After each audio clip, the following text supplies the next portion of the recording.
My name is Linda, and I believe in consequences. Not in the loud, theatrical way you see in the movies, but in the quiet, inevitable way that a river carves a canyon out of stubborn stone. For most of my 67 years, I've been the river, patient, persistent, flowing around obstacles. But a few months ago, I was forced to become the flood. It all started, as so many endings do, with a beautiful beginning. My daughter, Elena, had a dream that tasted of basil and slow-simmered tomatoes. She had a way with food that was less about cooking and more about alchemy. She could turn simple ingredients into memories. Her husband, Richard, had a different kind of talent. He could turn dreams into businesses. He was all charisma and spreadsheets, a handsome, reassuring anchor for my brilliant, free-spirited girl. Together they opened Savor. It wasn't just a restaurant, it was the physical manifestation of their love. I watched them build it from a dusty, forgotten space, their laughter echoing off the bare brick walls. I even put in a little of my own retirement savings, a small sum to them, but a significant act of faith for me. For 5 years, Savor was the heart of our city's dining scene, celebrated for its warmth and its honest, beautiful food. It was Elena's heart, plated and served. And then, just as quickly as it began, it was over. Richard, the charming anchor, turned out to be a lead weight, dragging her under. He brought in a new consultant, a woman named Catherine with eyes as sharp and cold as freshly broken glass. And a few months later, my daughter called me, her voice a shattered whisper that broke my own heart. The locks were changed. The bank accounts were frozen. Richard had used some labyrinthine legal trickery, buried in the fine print of a partnership agreement he'd had her sign, to dissolve their business, push her out, and seize the assets. He was opening a new, grander place, with Catherine. The ultimate betrayal, however, the one that truly set the floodwaters in motion, didn't happen in a lawyer's office or a boardroom. It happened on a sun-drenched Tuesday at the local farmer's market. I was there buying strawberries, trying to find something, anything, that might tempt Elena to eat again. That's when I saw her. Catherine. She was holding a ridiculously small designer dog, and looking at a stall of artisanal cheeses with an air of profound boredom. She spotted me before I could turn away. A slow, cruel smile spread across her face. She glided over, her heels sinking slightly into the soft grass. She looked me up and down, her gaze lingering on my simple canvas tote bag and comfortable walking shoes. She leaned in, her voice a conspiratorial hiss meant to carry. Well, well, Linda, still trying to scrounge up a decent meal. I suppose it runs in the family. She let out a little laugh, a sound like ice cubes clinking in an empty glass. Richard told me all about Elena. So much passion, so little business sense. Incapable of running a real business, he said. It's a shame, really. She paused, savoring her moment. But I guess that's what happens. Now you're both you're just a couple of broke beggars, aren't you? She sneered that last part, the words broke beggar, landing like a physical blow. The shoppers around us pretended not to listen, their faces suddenly fascinated by heirloom tomatoes and bunches of kale. In that moment, I wasn't a mother, a retiree, a woman buying strawberries. I was just a powerless old woman, a target for a victor's casual cruelty. That's who she thought she was talking to. What she didn't know, what no one in her gilded hollow world knew, was that for the past 15 years, I had another name. A name whispered with reverence and fear in every professional kitchen in this city. A name that appeared in print every Thursday, capable of turning a humble bistro into a reservation-only hotspot or a multi-million-dollar venture into a cautionary tale. For 15 years, I have been the Gilded Fork. My reviews could make or break an establishment. And as fate, or perhaps karma, would have it, I was scheduled to review her new, overpriced restaurant, Aura, the very next week. She thought she was insulting a forgotten mother-in-law. She was actually insulting the one person who held her entire professional future in the palm of her hand. And in that moment, under the bright, indifferent sun, the river decided it was time to change its course. It wasn't about revenge, not yet, it was about consequences. The days that followed Catherine's sneer at the market felt like living in a fog. The world outside my window continued, but inside my small, quiet home, and more importantly, inside my daughter's new, depressingly beige apartment, time had stopped. Elena was a ghost haunting the shell of her own life. The vibrant, laughing girl who could tell you the life story of a scallop just by its scent was gone, replaced by a woman who stared at walls and slept for 14 hours a day. She'd lost more than a restaurant and a husband. She'd lost her language, her way of speaking to the world. Her apartment was a landscape of her defeat. Half unpacked boxes served as furniture. Her prized copper pans, the ones she'd saved for years to buy, were still wrapped in newspaper, sitting in a corner like forgotten relics.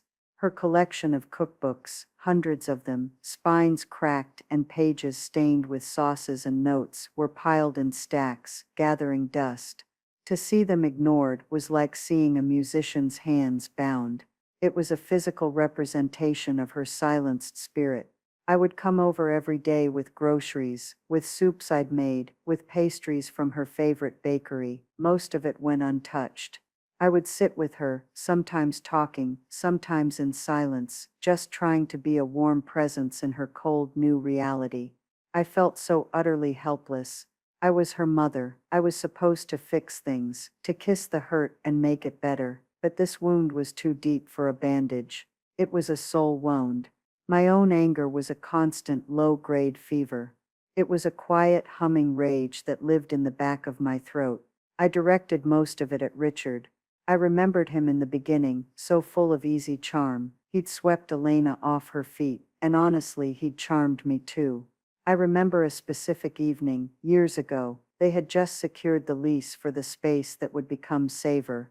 We were sitting on the floor of the empty building, sharing a bottle of cheap champagne and a pizza. Elena was sketching menu ideas on a napkin, her eyes alight with a creative fire that could have powered the whole city. Richard had his arm around her, watching her with a look of what I thought was pure adoration. He said, "She's the magic, Linda. I'm just the guy who builds the box for the magic to happen in." It was the perfect thing to say. I believed him. We all did. That memory now felt like a betrayal in itself, a scene from a life that had been a lie. The signs in hindsight were all there. I started to see them in a painful high-definition replay in my mind. About 2 years into Savor's success, Richard began to change. The guy who builds the box started to think he was the magic. He started taking credit in interviews for Elena's dishes, calling them our creations. He insisted on renovations they couldn't afford, wanting more marble, more crystal, more shine. Elena, who cared only for the food and the feeling of the place, would gently push back. "Rich, we don't need that. The food is the star." And he would smile that placating smile of his and say, "Baby, you're the star. I'm just making sure the stage is worthy of you." It was gaslighting disguised as a compliment. He was slowly, methodically erasing her. Then came Catherine. She was introduced as a brand strategist. She was sleek and modern, and used a lot of words like synergies and optimization. She and Richard would have long closed-door meetings. When Elena would ask what they were about, Richard would wave a dismissive hand. "Boring business stuff, sweetheart. You just focus on making things delicious." He made her feel small, as if the core of their entire enterprise was a silly little hobby. I remember having lunch with Elena around that time. She looked tired. She picked at her salad and confessed, "I feel like I'm a guest in my own restaurant, Mom." I told her to stand her ground, to demand her place at the table. "It's your name, your food, your dream," I said. She promised she would, but I could see the exhaustion in her eyes. She was a creator, not a fighter. Richard knew that. He counted on it. The final blow was a piece of cruel legal genius. Beatriz, my best friend and a retired corporate lawyer, looked over the paperwork for me. She sat at my kitchen table, her reading glasses perched on her nose, her lips a thin, grim line, as she read the documents Elena had signed. It turned out that a year prior, Richard had convinced Elena to restructure their company from a simple partnership into a more complex LLC. He'd told her it was for tax purposes, to protect their assets. He'd made it sound like a responsible, boring necessity. He'd slid a thick stack of papers in front of her during a busy dinner service, saying, "Just sign here, here, and here, babe." The lawyer's waiting. She had trusted him. She had signed. Beatrice pointed a perfectly manicured nail at a specific clause. "There it is," she said, her voice laced with disgusted admiration. "The Icarus clause. That's what we used to call it. It's a real snake in the grass move." The clause stated that one partner could initiate a buyout of the other if they could prove the business was underperforming or that their creative visions had diverged to an irreconcilable point. It was designed for hostile takeovers. Richard had spent the last 6 months manufacturing the proof. He had cooked the books, deferring payments to make their profit margins look thinner, while simultaneously racking up debt on expansions projects that were really just seeding aura. He presented this manufactured evidence to a mediator, triggered the clause, and bought out Elena's 50% share for a fraction of its worth, based on the fraudulent, depressed valuation he himself had created. It was all technically legal. It was also one of the most profoundly immoral things Beatrice had ever seen. "He built her a beautiful cage and convinced her it was a throne," she said, taking off her glasses and rubbing her eyes. "And then he just walked away with the keys." Knowing the mechanics of the betrayal didn't help. It only sharpened the edges of my fury. I would look at my daughter, listless on her sofa, and I would feel a rage so pure and so potent it scared me. It was a mother's rage, a primal force that demanded an accounting. For weeks, I had channeled that energy into care, into soup and clean laundry and quiet company. I thought my role was to help her heal, to pick up the pieces of the life he had shattered. But then Catherine's voice echoed in my memory. Broke beggar, the casual public cruelty of it. The way she had kicked my daughter when she was already on the ground, and then kicked me for good measure. It was a profound miscalculation on her part. They thought they had won. They thought the story was over. They had humiliated Elena, stolen her work and discarded her. Then they had turned their contempt on me, the quiet, grieving mother. They saw me as collateral damage, an afterthought. They mistook my silent dignity for weakness. They mistook my love for powerlessness. That evening, after the farmer's market, I went home. I didn't go to Elena's. I walked into my own house, the silence feeling different now. It wasn't empty, it was charged. I made myself a cup of tea, my hands perfectly steady. I sat in my favorite armchair, the one that catches the afternoon light, and I thought about the Gilded Fork. I had created the persona 15 years ago, partly as a creative outlet after my husband Robert passed away, and partly out of a frustration with the city's mediocre food critics. I was a former literature professor. I knew how to turn a phrase, and I knew food. My mother had taught me, and I had taught Elena. Food was our family's love language. I had built my reputation on two things: absolute anonymity and brutal honesty. I never accepted a free meal. I booked under false names. My editor Marcus was the only person in the world who knew who I was. Over the years, the Gilded Fork had become an institution. My words had weight. They had consequences. I had always wielded that power with a sense of immense responsibility. It was about the food, the craft, the art. It was never personal. But as I sat there, the steam from my tea curling into the air, Catherine's smug face floated in my mind. Broke beggar. It wasn't about revenge, I told myself, trying to hold on to the person I had always been. It wasn't. But then a new thought, cold and clear and sharp, cut through the fog of my grief and anger. It was a thought that felt both foreign and completely natural. It wasn't about revenge, until it was. The sneer, the insult, the utter lack of humanity, that had changed the equation. They hadn't just committed a business crime, they had committed a sin of the spirit. They had tried to extinguish my daughter's light, and for that there had to be a consequence, a real one. I picked up my phone, my fingers dialing a number I knew by heart. It was time for the Gilded Fork to go to work. The river was about to become a flood. The decision once made, settled in my bones, like a cold, hard certainty. The grief for Elena hadn't vanished, but it had a new and unwelcome companion, a steely, focused resolve. The first person I had to talk to, the only person I could truly be honest with, was Beatrice. She came over the next morning, her sharp eyes immediately noticing the change in me. "You're different," she said, forgoing a greeting as she set her purse down on my entryway table. "The storm clouds have parted. Or maybe they've just gathered for a hurricane." I poured her coffee and told her everything. The encounter at the market, Catherine's exact words, the decision I'd made in my armchair the night before. I laid out my secret life as the Gilded Fork, a secret I had kept even from her, my closest friend for 15 years. She listened without interruption, her expression unreadable. When I finished, she was silent for a full minute, just stirring her coffee, the tiny clink of the spoon against the ceramic the only sound in the room. Finally she looked up. "Well," she said, a slow, dangerous smile spreading across her face. "This is infinitely more interesting than my retirement bridge club." Her support was instant and absolute. "They didn't just wrong your daughter Linda. They underestimated you. That is a fatal error in any conflict." As a retired lawyer, her mind immediately went to strategy. "Okay, Gilded Fork," she said, her tone shifting from friend to counsel. "Let's wargame this.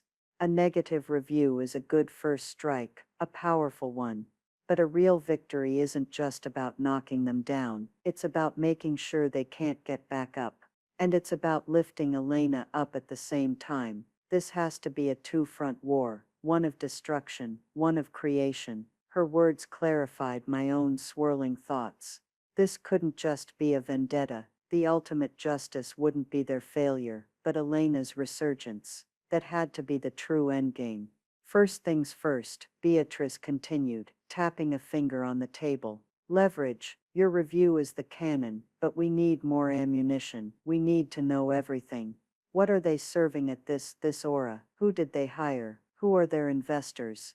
Who are their suppliers?" She was right. A simple bad review could be dismissed as a matter of taste. A review that was surgically precise, filled with insider knowledge and unassailable facts, could not.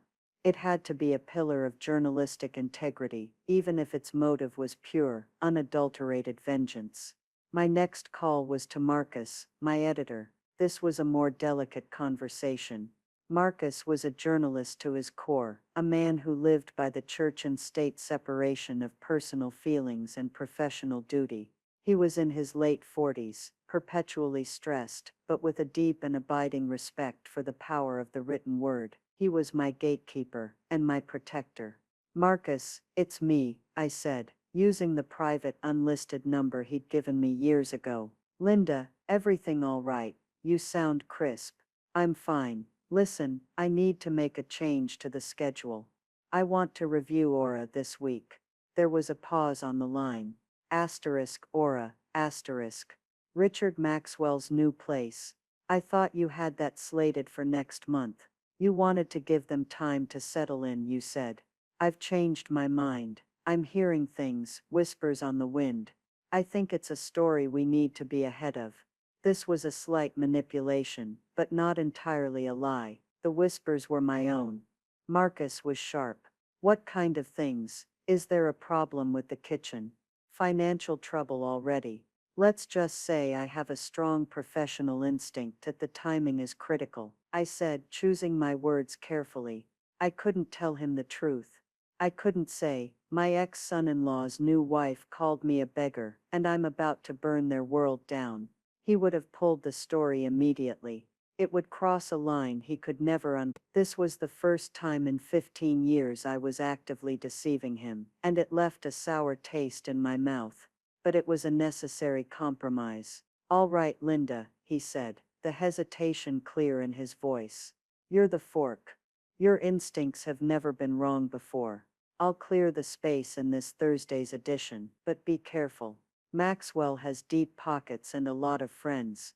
"Don't worry, Marcus," I said. "I'm always careful." With the review locked in, Beatrice and I began what she called the reconnaissance phase. This was where my anonymity became a superpower. I wasn't just a food critic, I was a ghost in the machine of the city's culinary world. I started by calling a few trusted suppliers, people I'd built relationships with over the years, always under the guise of the Gilded Fork's research assistant. I spoke to a produce guy named Sal, a gruff man with a heart of gold who had adored Elena. "It's a damn shame what happened to that girl," he grumbled over the phone. "She knew the name of every farmer we worked with. This new guy, Maxwell, he just wants the cheapest price. And that woman with him walks around like she's royalty. They're already 3 weeks late on their last invoice. Strike one, financial instability." Next, I found a sommelier who had quit Savor shortly after Catherine arrived. I met him for coffee. He was nervous but eager to talk. Catherine wanted to replace our entire wine list with overpriced, big-name labels. She said our old list, the one Elena and I spent years building with small independent wineries, wasn't aspirational enough. Elena fought for it, but Richard backed Catherine. It was about image, not quality. That's when I knew it was over.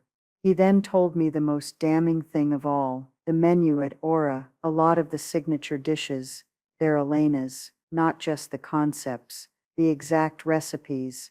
The seared scallops with parsnip puree and brown butter vinaigrette, that was her grandmother's recipe. She's just renamed it something pretentious.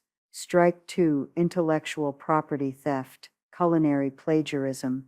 That was the phrase that lodged in my mind. While I was digging into the rot at the heart of Aura, I was also working on the second front of the war, the reclamation of Elena. This was the far more difficult and far more important part of the plan. I couldn't just tell her I was about to metaphorically carpet bomb her ex-husband. Her healing had to be her own. I started small. I went to her apartment and started unpacking her cookbooks, arranging them on the shelves I'd had installed for her. At first, she didn't react. But then, one afternoon, I found her standing in front of them, her hand tracing the spine of a worn copy of the French laundry cookbook. "I remember when you gave me this," she said, her voice quiet. "I was 16. I stayed up all night reading it. You made the twill cookies the next day," I remembered. "They were perfect."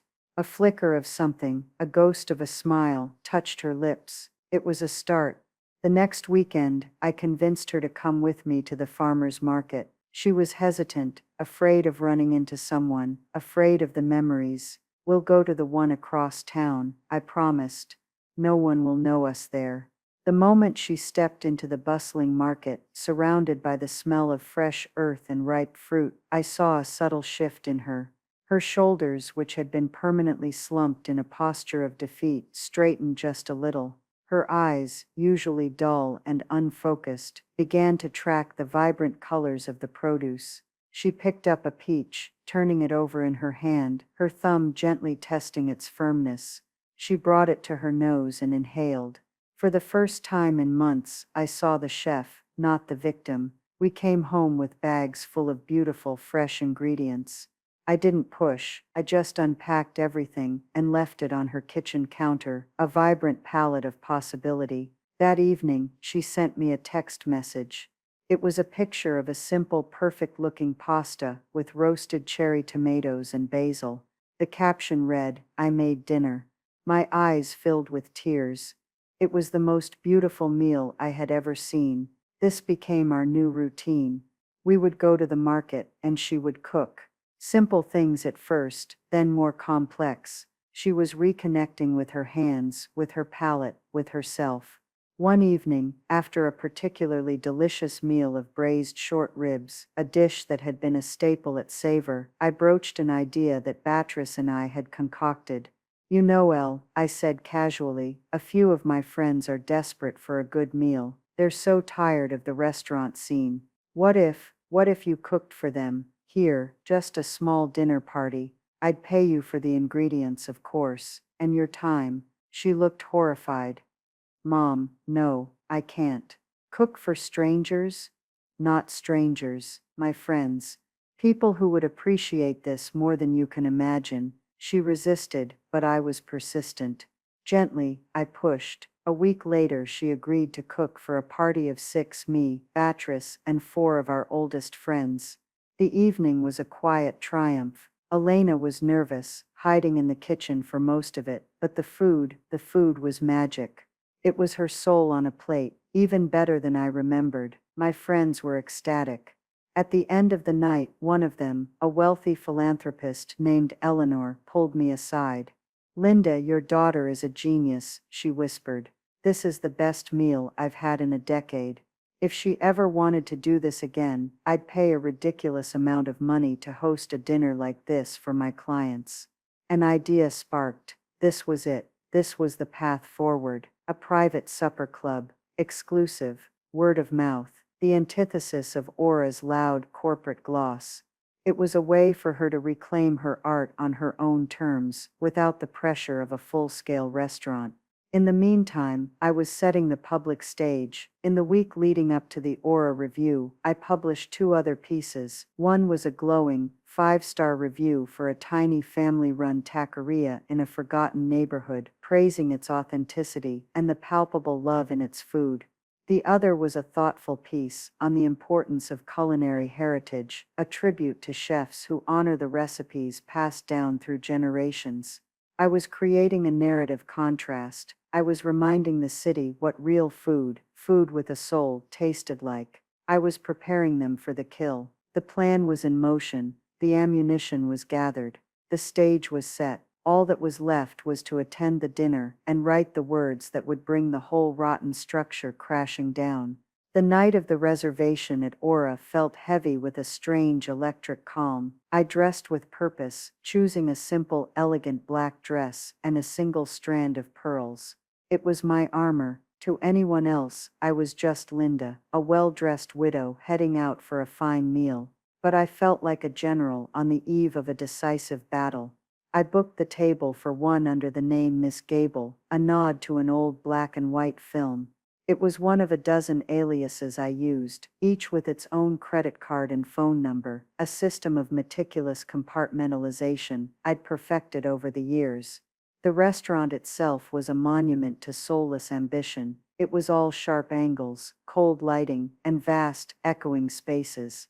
Where savor had been warm brick and reclaimed wood, a place that invited you to linger, Aura was polished concrete and chrome, a place that seemed to judge you for not being wealthy enough or thin enough. The staff moved with a kind of robotic, forced politeness, their smiles never quite reaching their eyes. The air hummed with the low murmur of people trying very hard to be impressive.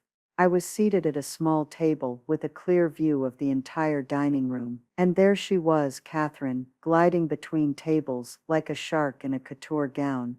She was playing the part of the gracious hostess, her hand resting for a moment too long on the shoulder of a male diner, her laughter a little too loud. She looked every bit the part of the successful restaurateur. From across the room, she gave me a cursory, dismissive glance, her eyes sweeping over me without a flicker of recognition. To her, I was just another anonymous, single diner, a non-entity in her grand theater. The irony was so thick, I could have spread it on my bread. I ordered methodically, selecting the very dishes the sommelier had told me were stolen from Elena, the seared scallops with parsnip puree, the duck confit with a cherry reduction, the molten chocolate lava cake that had been Elena's first ever signature dessert, the one she'd perfected when she was just a teenager. The meal was, in a word, competent. The scallops were cooked perfectly. The duck was tender, but it was like listening to a technically flawless but passionless piano recital. The notes were all correct, but there was no music. The parsnip puree was smooth, but it lacked the subtle hint of nutmeg Elena always used to give it warmth. The cherry reduction on the duck was slightly too sweet, missing the tang of balsamic vinegar that Elena used to cut the richness. These were Elena's dishes, but they were like photocopies, clear but faded, missing the depth and color of the original.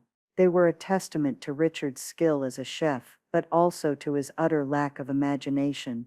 He could execute a recipe, but he couldn't create one.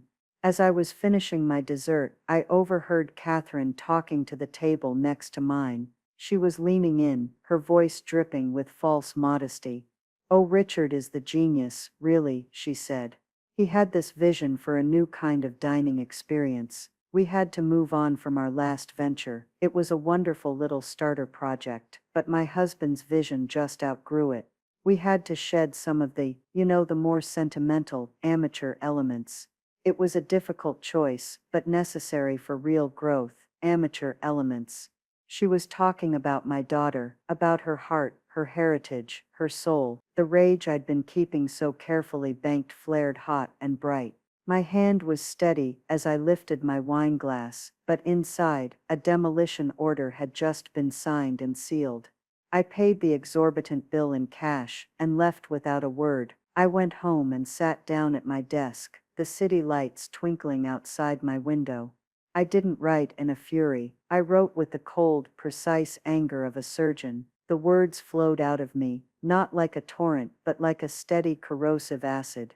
The review opened gently. I praised the decor, calling it a breathtaking example of minimalist ambition. I complimented the technical skill of the kitchen, noting the textbook perfect sear on the scallops. And then I inserted the knife. "But a restaurant," I wrote, "is more than its fixtures, and a meal is more than its technique. Aura, for all its polished beauty, is a beautiful ghost. It is a specter of a meal, a phantom of flavor. One gets the distinct impression that they have had this food before, in a warmer, happier place, a place where the recipes were not merely executed, but loved." This is culinary plagiarism of the highest order, a menu haunted by the memory of a better, more honest chef.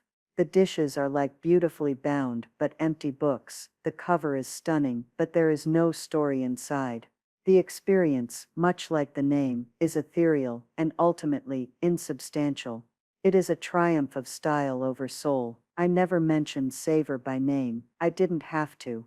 Anyone who mattered in the city's food scene would know exactly what I was talking about. I was activating a network of shared knowledge, of collective memory. I was telling them, "You know the truth, and so do I." I ended the review with a single devastating sentence. Aura is a restaurant you should visit if you want to see what happens when ambition eats artistry for dinner. I emailed the piece to Marcus. He called me within 5 minutes. "Linda, my God. This isn't a review, this is an obituary. It's an honest assessment, Marcus," I said, my voice even. "It's a declaration of war," he countered. "Are you sure about this?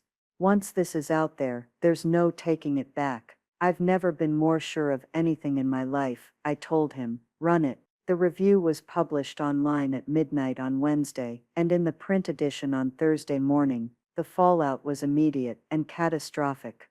My phone began buzzing before I even had my morning coffee. It was Beatrice. "I'm reading it now," she said, and I could hear the glee in her voice. "Linda, this is a masterpiece. It's like watching a building be demolished in slow motion, with prose." By lunchtime, the city's entire culinary ecosystem was in an uproar.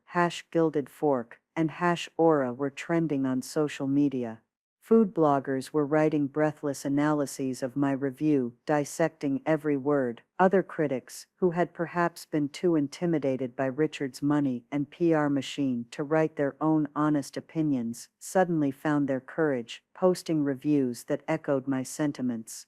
It was a pile-on. My source, Sal the produce guy, called me, laughing. "They just called me, trying to cancel their weekend order." I told them, "Too late, it's already on the truck.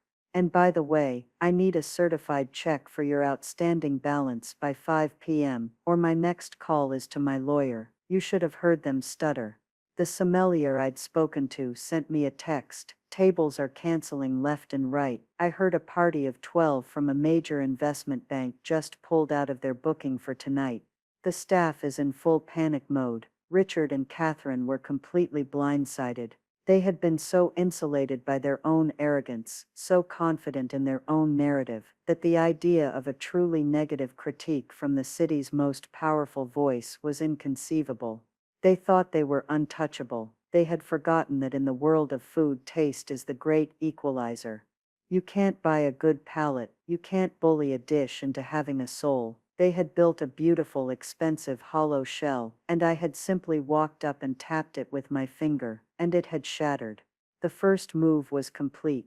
The silent takeover had begun. The days following the review were a study in escalating panic for Richard and Catherine. Their first public response was a masterclass in how not to handle a crisis.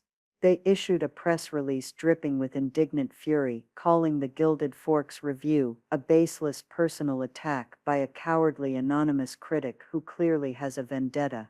They accused me of being out of touch, of preferring dusty, old-fashioned cooking to their forward-thinking culinary vision. It backfired spectacularly. In the court of public opinion, questioning the integrity of the Gilded Fork was like questioning the sun. I had spent 15 years building a reputation for unimpeachable honesty. They had spent 15 minutes building a restaurant. The city's food community, which had a long memory and a deep respect for Elena, rallied behind my review. It validated what many of them had been thinking privately. My words gave them permission to speak the truth. Chefs who had once courted Richard now publicly posted messages of support for authentic cooking, and chefs with soul, a clear dig at him. Suppliers, emboldened by Sal's example, began demanding payment up front. The financial pressure mounted almost immediately. A high-end restaurant like Aura runs on massive overhead and thin margins. A week of empty tables wasn't just embarrassing, it was financially devastating. This was when the true power shift began to occur, not just in their business, but in the social fabric that held their world together. The families of the city's culinary elite, a community Richard and Catherine had been so desperate to dominate, began to quietly, but decisively, excommunicate them. Invitations to industry events dried up, their calls to fellow restaurateurs went unanswered. They had been deemed toxic assets. Beatrice, who moved in circles that overlapped with Aura's wealthy clientele, brought me regular updates that were better than any newspaper. I was at the club yesterday, she'd tell me over tea, and I heard Stephen Marks, you know, the big real estate developer who was one of their main investors. He was on the phone, screaming something about reputational risk and pulling his funding. Apparently, Richard had guaranteed him a 5-star review from the Fork as part of his pitch. It seems our boy made promises he couldn't keep. This was the part of the plan I savored the most, not the direct attack, but watching their own arrogance become the engine of their destruction. They had built their empire on a foundation of lies and stolen dreams, and one nudge of truth had caused the entire edifice to tremble. Their desperation led them to their next foolish move. They tried to unmask me. Marcus called me on my private line, his voice tight with concern. Linda, I'm hearing things. They've hired a private investigator, a shady character named Decker. He's been sniffing around the paper, asking questions, trying to figure out who has access to the Forks column. A chill went down my spine. My anonymity was my shield. Without it, I was just Linda, a 67-year-old woman, and the narrative would shift from a professional critique to a personal vendetta. I could be sued. My credibility would be destroyed. Don't worry, Marcus said, sensing my fear. We're locked down tight. No one here will talk. But you need to be careful. Change your routines. Don't use the same coffee shop. Pay for everything in cash for a while. Assume you're being watched. The threat was real, but it also amused me in a dark way. The image of them spending their rapidly dwindling fortune to hunt for a ghost, while the real me was across town, helping my daughter choose fabric for the banquets in her new burgeoning supper club, was a tableau of perfect karmic absurdity. And then came the most surreal moment of all. A week after the review, my doorbell rang. I looked through the peephole, and my heart nearly stopped. It was Catherine, alone. She was dressed down in expensive-looking jeans and a cashmere sweater, her face artfully arranged into a mask of tragic vulnerability. There was no sneer, no arrogance. She looked like a woman seeking sympathy. I opened the door, my face a carefully blank canvas. Catherine, I said, my voice betraying nothing. What a surprise, Linda, she breathed, her eyes wide and glistening with unshed tears. Oh, Linda, thank God you're home. Can I come in? I have no one else to turn to. It was so audacious, so breathtakingly manipulative, that I almost laughed. I stepped aside and let her in, gesturing to the very armchair where I had plotted her downfall. It was a moment of pure, unadulterated theater. She sat on the edge of the seat, wringing her hands. It's been a nightmare, she began, her voice cracking. This monster, this Gilded Fork. They've destroyed us, out of nowhere, a completely vicious, unfair attack. Richard is devastated. Our dream is in ruins. All our money, everything we've worked for. I just sat and listened, sipping my tea, my expression one of polite, grandmotherly concern. I was a wolf in sheep's clothing, listening to a sheep complain about the wolf. We just don't understand who would be so cruel, she went on, dabbing at her dry eyes with a tissue. To ruin people's lives like that, hiding behind a fake name, it's cowardly, it's evil.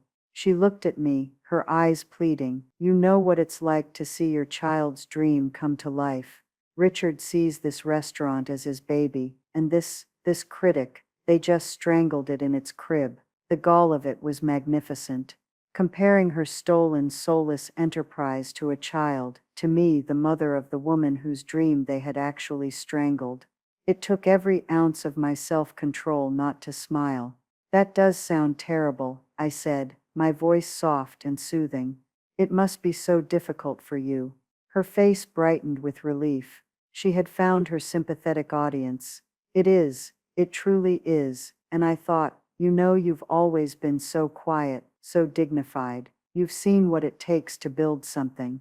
I thought maybe you could talk to people. Tell them what good people we are. Tell them this review is just wrong. She was trying to recruit me as a character witness. She had come to the arsonist for a bucket of water. Catherine, I said, setting my teacup down with a delicate clink. I'm just an old woman. I don't have any influence. No one listens to me.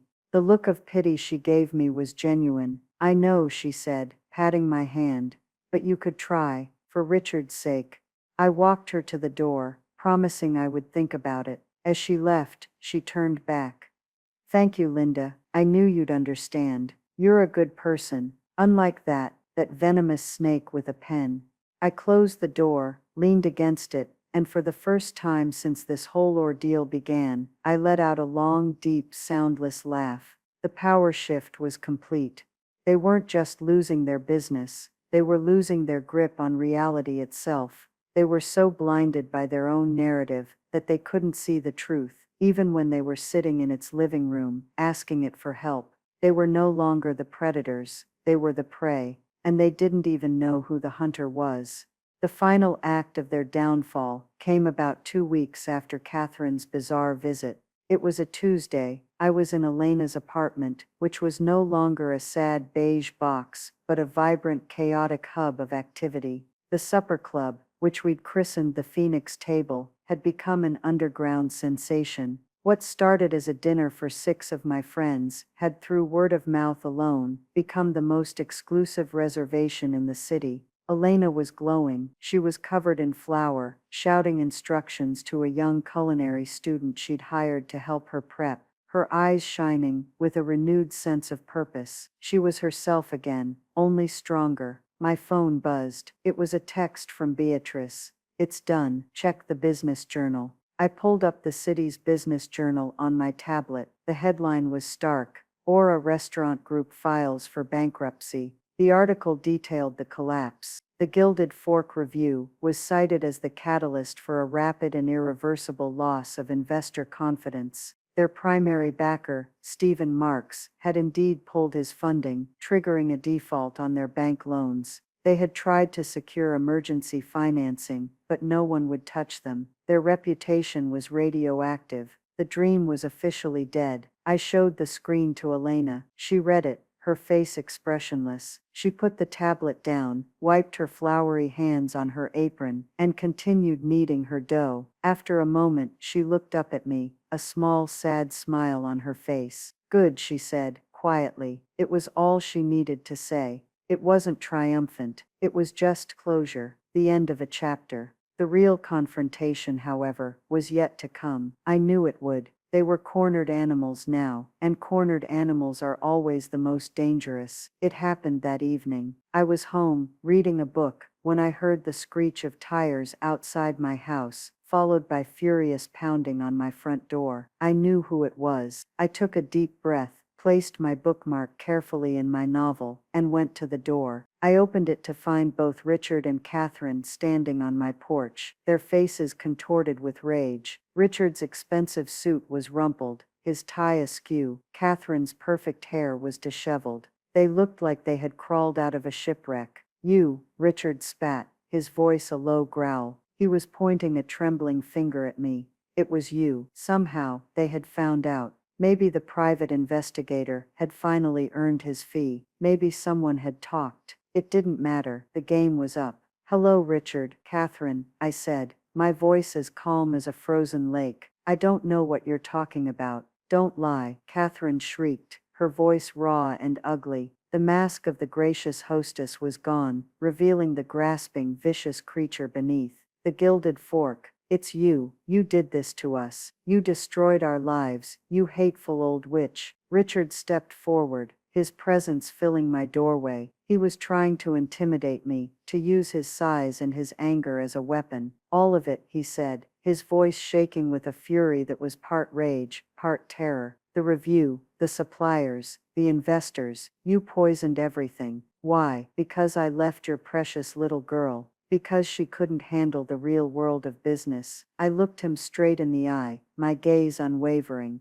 The fear I might have once felt was completely gone, burned away by my own cold fire. "No, Richard," I said, my voice quiet but carrying the weight of absolute authority. "You didn't just leave her. You robbed her. You humiliated her. You tried to break her spirit. And you, Catherine," I said, turning my gaze to her, "you stood by and cheered. And then you came to my door, and you insulted us both, thinking I was a powerless old woman you could mock for sport." I took a step forward, and for the first time, Richard flinched. The power dynamic had been irrevocably altered. They were standing on my property, begging for an explanation from the woman they had dismissed as a nobody. "The review I wrote was the most honest thing I've ever published," I continued. "Your restaurant failed because it was a fraud. The food was soulless because the people behind it have no souls. You built a palace on a foundation of theft and cruelty, and you were shocked when it crumbled.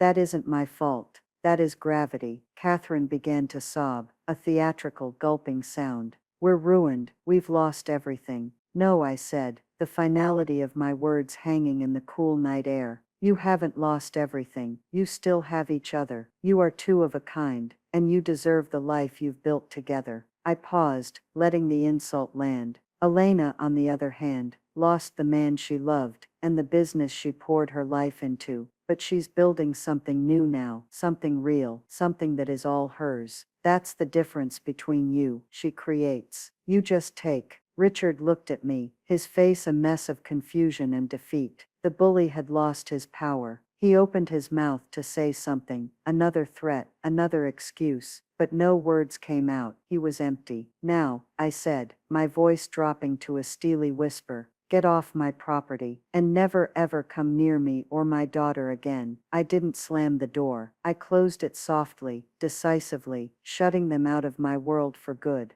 I leaned against it, listening to their footsteps crunching down my walkway, the sound of a car door slamming, and then the squeal of tires as they sped away into the darkness, driving toward their new diminished reality. The war was over. Vengeance had been served, not hot, but at room temperature, with a side of perfectly executed consequences, and it was delicious. In the months that have passed since that night, a new, quieter reality has settled over us. Aura is now just a cavernous, empty space with papered-over windows and a "For Lisa's" sign in the front. I heard through the grapevine that Richard and Catherine left the city entirely, moving somewhere to the Midwest to live with her parents. Their spectacular fall from grace became a cautionary tale, whispered in the kitchens and dining rooms across the city. They weren't remembered with sympathy, but with a kind of grim satisfaction. They got what they deserved. That's a phrase I've thought about a lot. Did they? My own life has returned to its peaceful rhythm, but something inside me has fundamentally changed. The Gilded Fork continues to write. My reviews are as honest as ever, but perhaps they carry a new weight, a deeper understanding of the human element behind every plate of food. I find myself championing the small, the authentic, the passionate, with even more vigor than before. Marcus says my writing has never been better. He never asked about Aura again, but sometimes, when we talk on the phone, there's a new level of respect in his voice, a silent acknowledgement of the power I wielded, and the reasons I chose to do so. But the real victory, the true vindication, has nothing to do with me or my column. It lives and breathes in a small, bustling restaurant in a cozy little neighborhood, a place called Phoenix. Elena's supper club, the Phoenix Table, became so wildly successful that she was flooded with offers from investors, good people, this time, people who saw her genius and wanted to support it, not own it. She opened her own place, on her own terms. It's small, only 40 seats. The kitchen is open, so you can see her at the pass, a serene commander of her craft. The menu is a reflection of her journey, bold, honest and full of heart.